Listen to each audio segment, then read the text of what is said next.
नमस्कार। आज हम महाभारत के एक और रोचक प्रसंग पर चर्चा करेंगे और यह प्रसंग वह है जब कृष्ण पांडवों की तरफ से शांति प्रस्ताव लेकर हस्तिनापुर जाते हैं। वे शांति दूत बनने का जो कार्यभार है वे अपने कंधों पर लेते हैं और हस्तिनापुर जाते हैं इस कार्य के लिए कि वे संधि के लिए कौरवों को मना सकें, वे संधि के लिए दुर्योधन को मना सकें। और इसी प्रसंग में बात आती है, यदि आप लोगों ने रश्मि रथी की वो चर्चित पंक्तियाँ पढ़ी हों या सुनी हो तो आपने सुना होगा कि वहाँ जब कृष्ण भगवान कहते हैं कि दो न्याय अगर तो आधा दो, पर इसमें भी यदि बाधा हो तो दे दो केवल 5 ग्राम, रखो अपनी भूमि तमाम।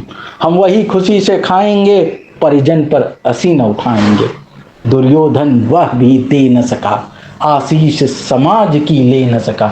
उल्टे हरि को बांधने चला, जो था असाध्य साधने चला। जब नाश मनुज पर छाता है, पहले विवेक मर जाता है। डगमग डगमग दिग्गज डोले, भगवान कुपित होकर बोले।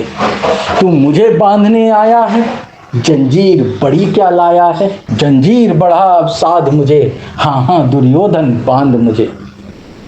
हित वचन नहीं तूने माना, मैत्री का मूल्य न पहचाना, तो ले अब मैं भी जाता हूँ, अंतिम संकल्प सुनाता हूँ। याचना नहीं अब रण होगा, जीवन जय या कि मरण होगा। टकराएंगे नक्षत्र निखर, बरसेगी भूह पर वहनी प्रखर। फनशेष नाग का डोलेगा, विकराल काल मुख खोलेगा। दुर्योधन रण ऐसा होगा, फिर कभी नहीं जैसा होगा। इसके बाद बात आती है कि दुर्योधन ग्वाला कहकर संबोधित करता है कृष्ण को। यदुकुल के कृष्ण हैं, उन्हें ग्वाला कहकर संबोधित करता है और कहता है अपने मंत्रियों से, अपने सिपाहियों से कि बंदी बना लो इस। और फिर कृष्ण कहते हैं कि तू मुझे बांधने आया है, तो जंजीर बड़ी क्या लाया है। और फिर वे अपना विराट स्वरूप दिखाते हैं और कहते हैं कि देखो ये समस्त सृष्टि जो तुम्हारे आसपास है, ये समस्त वीर जो तुम्हारे इर्द गिर्द हैं, ये सब मुझ में ही हैं। सब जन्म मुझी में पाते हैं, फिर लौट मुझी में आते हैं। और ये विराट रूप का दर्शन होता है जिसे धृतराष्ट्र तक देख पाता है। और कहा गया है कि कर जोड़ खड़े प्रमुदित निर्भय, दोनों पुकारते थे जय जय। और ये दो थे वे धृतराष्ट्र और विदुर। तो ये बात हुई रश्मि रथी की। अब हम बात करते हैं व्यासकृत महाभारत की कि क्या वहाँ ऐसा कोई प्रसंग आया है जहाँ पर दुर्योधन ने कहा हो कि बांध लो इस ग्वाले को श्री कृष्ण के बारे में। तो बात आती है कि जब कृष्ण एक बहुत ही अच्छा भाषण देते हैं वहाँ राज्यसभा में, और वे सबको चेताते हैं कि कुरुवंश की जो यह सभा यहाँ सजी हुई है, यह सबसे बड़ी सभा है भारतवंश की, और इस पर जिम्मेदारी भी सबसे ज़्यादा है। और इसलिए इसे हर वो प्रयास करना चाहिए जिससे नरसंहार रुक सके। किसी एक की महत्वाकांक्षा पर करोड़ों लोगों की बलि नहीं चढ़ाई जानी चाहिए। वह बहुत सारी बातें करते हैं शांति प्रस्ताव के लिए, लेकिन दुर्योधन को उनकी कोई भी बात पसंद नहीं आती और वह अंततः वहाँ से अपने भाइयों के साथ और कर्ण शकुनी आदि के साथ उठकर सभा से चला जाता है। सबको बड़ा तिरस्कारपूर्ण लगता है उसका इस प्रकार उठकर चला जाना। और उसके जाते हुए के क्रम में कृष्ण कहते हैं धृतराष्ट्र को कि सबको मरवाने या सबकी दुर्गति करने से अच्छा है कि आप इस एक मूर्ख को, दुर्योधन को बांधकर मुझे दे दें। और इस प्रकार जो है ये बहुत बड़ी विपत्ति, ये बहुत बड़ा युद्ध टल जाएगा। तो कृष्ण पहले दुर्योधन को बांधने की बात करते हैं और ये बात सुनता हुआ दुर्योधन वहां से अपने बंधु बांधव के साथ चला जाता है, जिसमें कर्ण, शकुनी, दुशासन मुख्य है। अब जब वह वहां से चला जाता है तो इन लोगों के बीच में आपस में बात होती है, दुर्योधन, शकुनी, दुशासन और कर्ण। और ये आपस में मंत्रणा करते हैं कि यह कृष्ण के दम पर ही पांडव बहुत अपने आप को महान या बलशाली समझते हैं, यदि इस कृष्ण को ही बंदी बना लिया जाए तो इनकी शक्ति ऐसे ही छीन हो जाएगी, फिर ये युद्ध करने के लायक ही नहीं बचेंगे। ये आपस में मंत्रणा करते रहते हैं और ये बात सात्विकी सुन लेता है। अब ये सात्विकी कौन है? तो ये सात्विकी एक मंत्री है, मुख्यमंत्री है ये कृष्ण का, जो उनके साथ हस्तिनापुर शांति प्रस्ताव लेकर आया था। अब सात्विकी जब ये बात सुन लेता है तो वह निश्चय करता है कि मैं यह जाकर हस्तिनापुर के सभा में ये बात सबके सामने कह दूं, और वह जाकर यह बात सबके सामने कह देता है कि आप लोगों के पीठ पीछे वह दुर्बुद्धि जो दुर्योधन है, वह शकुनी, कर्ण और दुशासन के साथ मिलकर कृष्ण को बंदी बनाने की बात कर रहा है। यह बात वह जब कहता है तब विदुर क्रोधित होते हैं और वे फिर महाराज से कहते हैं कि देखिए आपका जो मूर्ख पुत्र है वह क्या करने की चेष्टा कर रहा है, वह कृष्ण को बंदी बनाना चाहता है। और फिर वे बहुत सारे उदाहरण देते हैं कि कैसे कृष्ण को बंदी बनाने की कोशिश पहले की गई है और कृष्ण को कोई बंदी नहीं बना सका। वो बड़े बड़े राक्षसों की बात बताते हैं, वे देवताओं की बात बताते हैं जिनके साथ भगवान कृष्ण का युद्ध हुआ है और वे सबके सब कृष्ण से पराजित हुए हैं। कृष्ण को कोई परास्त नहीं कर सका, कृष्ण को कोई बांध नहीं सका। तो ये बात वहां पर आती है। अब जब कृष्ण ये बात विदुर के मुख से, जब वो भरी सभा में धृतराष्ट्र से ये सब कुछ कह रहे हैं, तो यह सब सुनकर कृष्ण कुपित हो जाते हैं। और फिर बताया गया है कि उतनी देर में दुर्योधन आदि लोग भी वहां सभा के पास आते हैं, लेकिन वे कृष्ण जो हैं वे कुपित होकर अपना विराट रूप वहां पर प्रकट करते हैं। और उनके विराट रूप में एक हाथ में हलधर बलराम है तो एक हाथ में अर्जुन है, और पृष्ठभाग में उनके और पांडव हैं, और बहुत से योद्धा उनके शरीर के अंदर ही उस विराट रूप में दिखते हैं। जैसा प्रसंग आपने B.R. चोपड़ा की महाभारत में भी देखा होगा या अन्य कहीं भी पढ़ा देखा होगा महाभारत के प्रसंग में। तो वह विराट रूप वहां पर प्रकट करते हैं और उसके बाद फिर वे कुछ देर में विराट रूप दिखाकर अपना विराट रूप समेटकर वहां सभा से कुपित भाव से निकल जाते हैं। यहाँ कहीं भी दुर्योधन डायरेक्ट अपनी मंत्रियों को कोई आज्ञा नहीं देता कि वह कृष्ण को बांध ले, बल्कि यह बात पीछे से सात्विकी उनकी बात सुनकर, उनके जो मंत्रणा चल रही थी उसको सुनकर राज्यसभा में आकर सूचित करता है। और विदुर इस बात को धृतराष्ट्र से कहते हैं, और चूंकि राज्यसभा में सभी लोग उपस्थित थे तो सभी लोग इस बात को सुनते हैं और कृष्ण इस बात को सुनकर कुपित होते हैं और वे अपना विराट रूप उपस्थित करते हैं।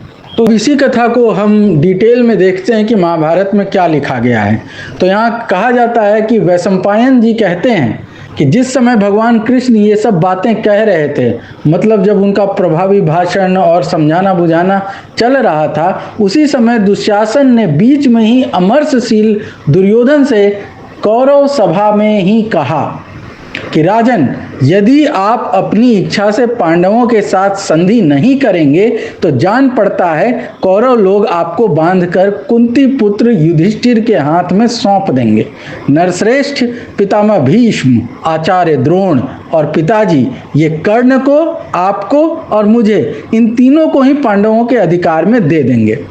अब भाई की यह बात सुनकर धृतराष्ट्र पुत्र दुर्योधन अत्यंत कुपित हो फुफकारते हुए महान सर्प की भांति लंबी सांसें खींचता हुआ वहां से उठकर चल दिया।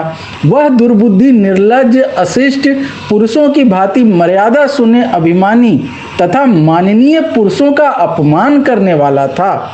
वह विदुर, धृतराष्ट्र, महाराज बाहलीक, कृपाचार्य, सोमदत्त, भीष्म, द्रोणाचार्य और भगवान कृष्ण, इन सब का अनादर करके वहां से चल पड़ा। मतलब दुर्योधन वहां से चला जाता है सभा में से।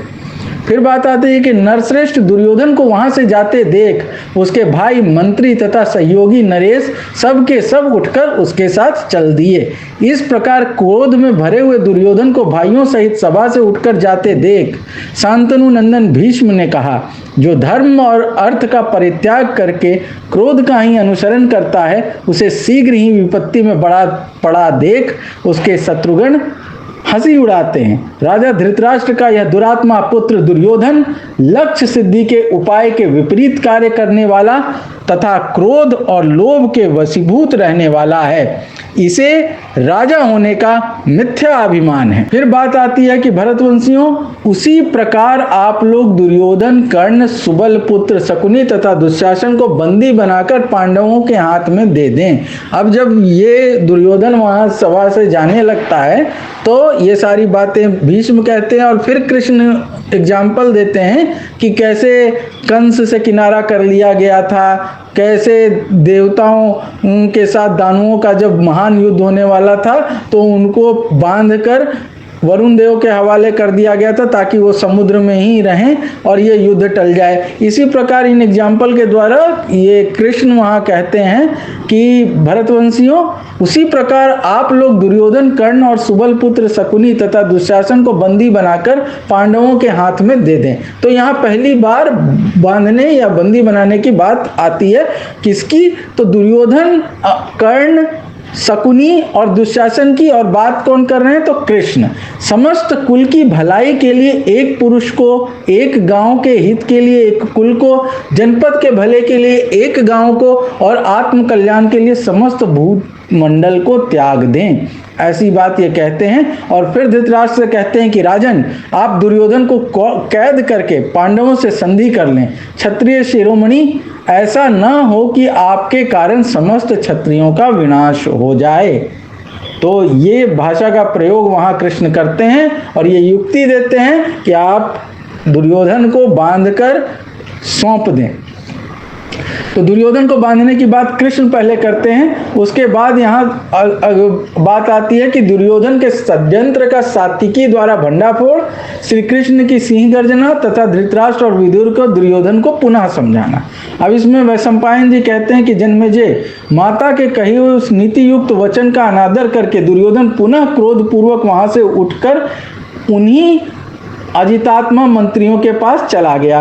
तत्पश्चात सभा भवन से निकलकर दुर्योधन ने द्यूत विद्या के जानकार सुबल पुत्र राजा शकुनी के साथ गुप्त रूप से मंत्रणा की। उस समय दुर्योधन, कर्ण, सुबल पुत्र शकुनी तथा दुशासन, इन चारों का निश्चय इस प्रकार हुआ।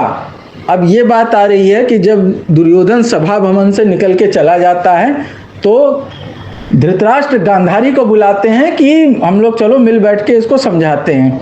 गांधारी उसको बहुत तरीके से समझाती है लेकिन दुर्योधन को बात जचती नहीं है और वह अपने माँ बाप को भी छोड़कर वहां से निकल जाता है। और उसके बाद जाकर ये अपने भाई दुशासन, मित्र कर्ण और मामा शकुनी के साथ इस प्रकार का निश्चय करता है। वे परस्पर कहने लगे, शीघ्रता पूर्वक प्रत्येक कार्य करने वाले श्री कृष्ण राजा धृतराष्ट्र और भीष्म के साथ मिलकर जब तक हमें कैद करें, क्योंकि इन्हें बात मालूम हो गई है कि कैद करने की बात वहां चल रही है, तो कहते हैं कि जब तक वे हमें कैद करें उससे पहले हम लोग ही बलपूर्वक इन पुरुष सिंह ऋषिकेश को बंदी बना लें। ठीक उसी तरह जैसे इंद्र ने विरोचन पुत्र बलि को बांध लिया था। श्री कृष्ण को कैद हुआ सुनकर पांडव दांत तोड़े हुए सर्पों के समान अचेत और हतोत्साहित हो जाएंगे। ये महाबाहु श्री कृष्ण ही समस्त पांडवों के कल्याण साधक और कवच की भांति रक्षा करने वाले हैं। संपूर्ण यदुवंशियों के शिरोमणि तथा वरदायक इस श्री कृष्ण के बंदी बना लिए जाने पर सोमकों सहित सब पांडव उद्योग शून्य हो जाएंगे। इसलिए हम यहीं शीघ्रता पूर्वक कार्य करने वाले केशव को राजा धृतराष्ट्र के चीखने चिल्लाने पर भी कैद करके शत्रुओं के साथ युद्ध करें। अब ये बात ये लोग आपस में मंत्रणा कर रहे हैं। यहाँ कोई आदेश देने वाली बात नहीं आई है अभी तक कि दुर्योधन ने आदेश दिया हो। बस बात चल रही है कि ये लोग आपस में डिसाइड कर रहे हैं कि हमें ऐसा कर लेना चाहिए। अब विद्वान सात्विकी इशारे से ही दूसरों के मन की बात समझ लेने वाले थे। वे उन दुष्ट चित्त पापियों के उस पाप पूर्ण अभिप्राय को शीघ्र ही ताड़ गए। फिर उसके प्रतिकार के लिए वे सभा से बाहर निकलकर कृतवर्मा से मिले और इस प्रकार बोले, तुम शीघ्र ही अपनी सेना को तैयार कर लो और स्वयं भी कवच धारण करके व्यूहाकार खड़ी हुई सेना के साथ सभा भवन के द्वार पर डटे रहो। युद्ध की तैयारी कर रहे हैं कि अगर इस तरह की कोई घटना घटती है तो हम लोग श्री कृष्ण की रक्षा करेंगे, युद्ध करेंगे। तब तक मैं अनायास ही महान कर्म करने वाले भगवान श्री कृष्ण को कौरवों के षड्यंत्र की सूचना दिए देता हूँ। सूचना देने जा रहा है अब यह। ऐसा कहकर वीर सात्विकी ने सभा में प्रवेश किया, मानो सिंह पर्वत की कंदरा में घुस रहा हो।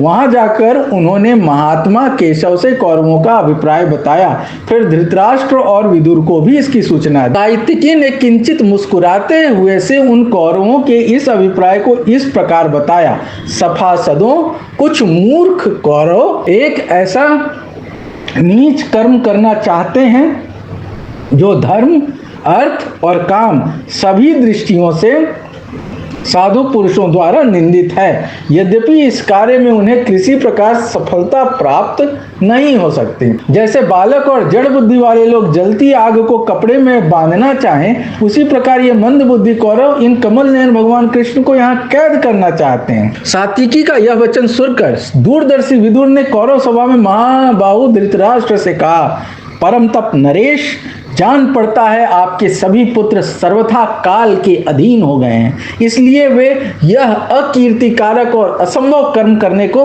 उतारू हैं। सुनने में आया है कि वे सब संगठित होकर इन पुरुष श्री कमल नयन श्री कृष्ण को तिरस्कृत करके हठपूर्वक कैद करना चाहते हैं। ये भगवान कृष्ण इंद्र के छोटे भाई और दुर्धर्ष वीर हैं। अब यहाँ देखिए कृष्ण को क्या बता दिया गया, इंद्र के छोटे भाई। और ये कृष्ण की कथा अगर आप लोगों ने गोवर्धन पर्वत की कथा सुनी होगी, वो इंद्र से इनका विरोध होता है और इंद्र की पूजा को ये नकार के कहते हैं कि गोवर्धन की पूजा होनी चाहिए, और उसमें फिर गोवर्धन धरण मतलब अपनी छोटी उंगली, कानी उंगली पे गोवर्धन को अपनी उठा लेते हैं और तेज वर्षा इंद्र करता है, उससे गांव वालों की रक्षा करते हैं। मतलब इंद्र के साथ इनका वैर दिखाया गया है। और अब यहाँ पर विदुर क्या कह रहे हैं कि ये कृष्ण इंद्र के छोटे भाई हैं। तो ये बहुत ही रोचक बात यहाँ पर हमें देखने को मिलती है। इसके बाद विदुर और बात कहते हैं कि यदुकुल को सुख पहुंचाने वाले कृष्ण जब अकेले पारिजात का अपहरण करने लगे, उस समय अत्यंत कोप में भरे हुए इंद्र ने इनके ऊपर वसुओं के साथ आक्रमण किया, परंतु वे भी इन्हें पराजित न कर सके। अभी जस्ट एक श्लोक पहले की बात है, बताया गया कि कृष्ण के छोटे भाई हैं, और अब कृष्ण के जो छोटे भाई हैं उन पर इंद्र पारिजात चोरी करते समय आक्रमण कर रहा है। अब यहाँ तुरंत विरोध दिखा दिया गया। निर्मोचन नामक स्थान में मूर दैत्य ने 6000 शक्तिशाली पाश लगा रखे थे, जिन्हें इन वासुदेव नंदन श्री कृष्ण ने निकट जाकर काट डाला। इन्हीं श्री कृष्ण ने सौभ के द्वार पर पहुंचकर अपनी गदा से पर्वत को विदीर्ण करते हुए मंत्रियों सहित धूम्रसेन को मार गिराया था। अभी कौरवों की आयु शेष है, इसलिए सदा धर्म पर ही दृष्टि रखने वाले कमल नयन भगवान श्री कृष्ण इन पापाचारियों को दंड देने में समर्थ होकर भी अभी क्षमा करते जा रहे हैं। यदि ये कौरव अपने सहयोगी राजाओं के साथ गोविंद को बंदी बनाना चाहते हैं तो सबके सब आज ही यमराज के अतिथि हो जाएंगे। तब विदुर जी राजाओं से घिरे हुए दुर्योधन की उसकी इच्छा न होते हुए भी भाइयों सहित पुनः सभा में ले आए। अब इतनी बात करने के बाद उनको धृतराष्ट्र आज्ञा देता है विदुर को कि जाओ उस मूर्ख को ले आओ, कैसी मूर्खतापूर्ण बातें कर रहा है, उसको यहाँ लाके फिर हम लोग डांटते डपटते हैं, समझाते हैं। तो उसकी इच्छा नहीं थी, फिर भी विदुर उसको ले आए। उस समय कर्ण, दुशासन तथा अन्य राजाओं से भी घिरे दुर्योधन से राजा धृतराष्ट्र ने कहा, निसिंह महापापी, नीच कर्म करने वाले ही तेरे सहायक है। तू उन पापी सहायकों से मिलकर पाप कर्म ही करना चाहता है। वह कर्म ऐसा है जिसकी साधु पुरुषों ने सदा निंदा की है। वह अपयश का कारक तो है ही, तू उसे कर भी नहीं सकता, परंतु तेरा जैसा कुलांगार और मूर्ख मनुष्य उसे करने की चेष्टा करता है। अब ये डांट रहा है धृतराष्ट्र अपने पुत्र को। विदुर फिर बोलते हैं, दुर्योधन इस समय मेरी बात पर ध्यान दो। सौभ द्वार में द्विविद नाम से प्रसिद्ध एक वानरों का राजा रहता था, जिसने एक दिन पत्थरों की बड़ी भारी वर्षा करके भगवान कृष्ण को आच्छादित कर दिया। वह पराक्रम करके सभी उपायों से श्री कृष्ण को पकड़ना चाहता था, परंतु इन्हें कभी पकड़ न सका। उन्हीं श्री कृष्ण को तुम बलपूर्वक अपने वश में करना चाहते हो। पहले की बात है, प्राग ज्योतिषपुर में गए हुए श्री कृष्ण को दानवों सहित नरकासुर ने भी वहां बंदी बनाने की चेष्टा की, परंतु वह भी सफल न हो सका। उन्हीं को तुम बलपूर्वक अपने वश में करना चाहते हो। अब ये अलग अलग दृष्टांत विदुर दुर्योधन को दे रहे हैं, क्योंकि इन लोगों को सात्विकी द्वारा पता चला है कि दुर्योधन ऐसी मंत्रणा कर रहा है। अभी तक भी दुर्योधन ने कोई आदेश नहीं दिया है। अनेक युगों तक असंख्य वर्षों की आयु वाले नरकासुर को युद्ध में मारकर श्री कृष्ण उसके यहाँ से सहस्त्रों राजकन्याओं को ले गए और उन सब के साथ उन्होंने विधि पूर्वक विवाह किया। ये जो 16,000 रानियों वाली कथा है वो है नरकासुर को मार के 16,000 रानियों के साथ इन्होंने विवाह किया। अब ये आपका निर्णय है, कुछ लोग इसको उचित मानते हैं कि उन्होंने विवाह किया, कुछ लोग कहते हैं कि उनको संरक्षण देना था तो विवाह करने की आवश्यकता नहीं थी, या वो दूसरे से इसका विवाह करा सकते थे, ये एक अलग विषय है। परंतु ये बात यहाँ पर आती। फिर निर्मोचन में 6,000 बड़े बड़े असुरों को भगवान ने पाशों में बांध लिया। वे असुर भी जिन्हें बंदी न बना सके, उन्हीं को तुम बलपूर्वक वश में करना चाहते हो। भरत श्रेष्ठ, इन्होंने ही बाल्यावस्था में बकी पूतना का वध किया था और गौओं की रक्षा के लिए अपने हाथ पर गोवर्धन पर्वत को धारण किया था। अरिष्टासुर, धेनुक, महाबली चाणूर, असुराज केशी और कंस भी लोकहित के विरुद्ध आचरण करने पर श्री कृष्ण के हाथ से मारे गए थे। जरासंध, दंतवक्र, पराक्रमी शिशुपाल और बाणासुर भी इन्हीं के हाथ से मारे गए हैं तथा अन्य बहुत से राजाओं का भी इन्होंने संहार किया है। अमित तेजस्वी श्री कृष्ण ने राजा वरुण पर विजय पाई है। इन्होंने अग्निदेव को भी पराजित किया है और पारिजात हरण करते समय साक्षात सचिपति इंद्र को भी जीता है। इस सारी बातें फिर दोहरा देता है वह विदुर। अब इतनी बातें खत्म होने के बाद अब भगवान कृष्ण का विश्वरूप दर्शन कराकर कौरव सभा से प्रस्थान, ये प्रसंग आ जाता है। अब यहाँ देखिए क्या बात आ रही है। वैशंपायन जी कहते हैं, जन्मेजय विदुर जी के ऐसा कहने पर शत्रु समूह का संहार करने वाले शक्तिशाली श्री कृष्ण ने धृतराष्ट्र पुत्र दुर्योधन से इस प्रकार कहा। अब इतनी बातें विदुर ने कही, अभी दुर्योधन के मुंह से कुछ भी नहीं निकला, तब तक कृष्ण बोलना शुरू कर देते हैं कि दुर्बुद्धि दुर्योधन, तू मोहवश जो मुझे अकेला मान रहा है और इसलिए मेरा तिरस्कार करके जो मुझे पकड़ना चाहता है, यह तेरा अज्ञान है। देख, सब पांडव यही हैं, अंधक और विष्णुवंश के वीर भी यहीं मौजूद हैं, आदित्यगण, रुद्रगण तथा महर्षियों सहित वसुगण भी यहीं हैं। ऐसा कहकर विपक्षी वीरों का विनाश करने वाले भगवान केशव उच्च स्वर से अट्टहास करने लगे। हंसते समय उन महात्मा श्री कृष्ण के श्री अंगों में स्थित विद्युत के समान कांति वाले तथा अंगूठे के बराबर छोटे शरीर वाले देवता आग की लपटें छोड़ने लगे। उनके ललाट में ब्रह्मा और वक्षस्थल में रुद्रदेव विद्यमान थे। समस्त लोकपाल उनकी भुजाओं में स्थित थे। मुख से अग्नि की लपटें निकलने लगी। आदित्य, साध, वसु, दोनों अश्विनी कुमार, इंद्र सहित मरुदगण, विश्वे देव, यक्ष, गंधर्व, नाग और राक्षस भी उनके विभिन्न अंगों से प्रकट हो गए। उनकी दोनों भुजाओं से बलराम और अर्जुन का प्रादुर्भाव हुआ। दाहिनी भुजा में धनुर्धर अर्जुन और बाईं में हलधर बलराम विद्यमान थे। भीमसेन, युधिष्ठिर तथा माद्री नंदन नकुल सहदेव भगवान के पृष्ठ भाग में स्थित थे। समस्त रोमकूपों से सूर्य के समान दिव्य किरणें छिटक रही थी। महात्मा श्री कृष्ण के उस भयंकर स्वरूप को देखकर समस्त राजाओं के मन में भय समा गया और उन्होंने अपने नेत्र बंद कर लिए। द्रोणाचार्य, भीष्म, परम बुद्धिमान विदुर, महाभाग संजय तथा तपस्या के धनी महर्षियों को छोड़कर अन्य सब लोगों की आंखें बंद हो गई। इन द्रोण आदि को भगवान जनार्दन ने स्वयं ही दिव्य दृष्टि प्रदान की थी, अतः वे आंख खोलकर उन्हें देखने में समर्थ हो सके। क्योंकि सहस्त्रों सूर्य के समान रोशनी थी, उसे कोई नॉर्मल आंखों से तो देख नहीं सकता, और इसलिए दिव्य दृष्टि वहां पर उनको दी गई थी। उस सभा भवन में भगवान श्री कृष्ण का वह परम आश्चर्यमय रूप देखकर देवताओं की दुंदुभियां बजने लगी और उनके ऊपर फूलों की वर्षा होने लगी। उस समय धृतराष्ट्र ने कहा, कमल नयन यदुकुल तिलक श्री कृष्ण, आप ही संपूर्ण जगत के हितैषी हैं, तब मुझ पर भी कृपा कीजिए। भगवान, मेरे नेत्रों का तिरोधान हो चुका है, परंतु आज मैं आपसे पुनः नेत्र मांगता हूँ। केवल आपका दर्शन करना चाहता हूं, आपके सिवा और किसी को भी मैं नहीं देखना चाहता। तब महाबाहु जनार्दन ने धृतराष्ट्र से कहा, कुरुनंदन, आपको 2 अदृश्य नेत्र प्राप्त हो जाएं।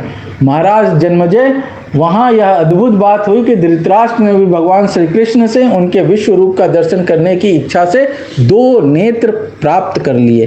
सिंहासन पर बैठे हुए धृतराष्ट्र को नेत्र प्राप्त हो गए। यह जानकर ऋषियों सहित सब नरेश आश्चर्यचकित हो मधुसूदन की स्तुति करने लगे। भरत श्रेष्ठ, उस समय सारी पृथ्वी डगमगाने लगी, समुद्र में खलबली पड़ गई और समस्त भूपाल अत्यंत विस्मित हो गए।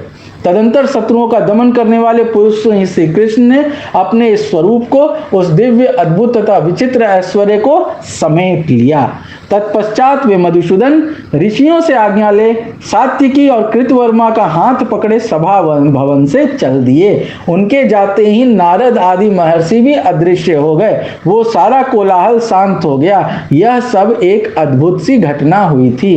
पुरुष सिंह श्री कृष्ण को जाते देख राजाओं सहित समस्त कौरव भी उनके पीछे पीछे गए, मानो देवता देवराज इंद्र का अनुसरण कर रहे हों।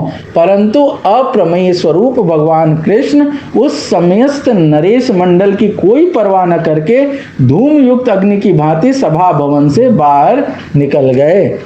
ये बात आती है और यहाँ पर दुर्योधन ने कोई आज्ञा दी हो कि ग्वाले को बांध लो, इस प्रकार की कोई बात कही हो, ये एक्चुअल महाभारत में आता ही नहीं है प्रसंग। और प्रसंग बस इतना आता है कि दुर्योधन जो है वो एक साजिश, एक मंत्रणा करता है कि हमको कृष्ण को बंदी बना लेना चाहिए, और वो बात सबको सात्विकी द्वारा पता चल जाती है। और फिर कृष्ण क्रोधित होकर अपना विराट रूप प्रकट करते हैं और फिर वे क्रोधित होकर सभा से चले जाते। यह है वास्तविक कथा जो व्यासकृत रामायण के उद्योग पर्व में आती है। आशा करता हूं आपको यह जानकारी अच्छी लगी होगी। महाभारत से जुड़ी और अन्य रोचक जानकारी के लिए आप हमारा चैनल सब्सक्राइब कर सकते हैं। आप हमारे साथ बने रह सकते हैं। बहुत बहुत धन्यवाद।